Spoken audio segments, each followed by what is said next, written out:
প্রশ্নে বলা আছে একটা আয়তক্ষেত্রের দৈর্ঘ্য 5% বৃদ্ধি করলে এর ক্ষেত্রফল কত বৃদ্ধি পায়?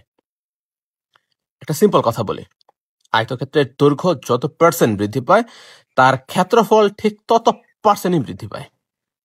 এখন আপনি আমার বলতে পারেন যে লাইক পরীক্ষার জন্য এত এত সূত্র এত এত শর্টকাট কেমনে মনে রাখবো? তো মনে রাখার তো দরকার নাই। ফার্স্ট কাজ হচ্ছে আপনার বেসিক গুলো শেষ করেন।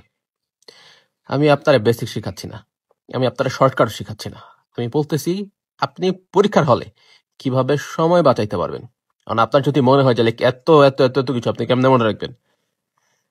ব্রো, রেসে যে আগায় যাবে সে এগুলা কিভাবে গোছায় নিবে, কিভাবে এইখানে গোছায় রাখবে জানে।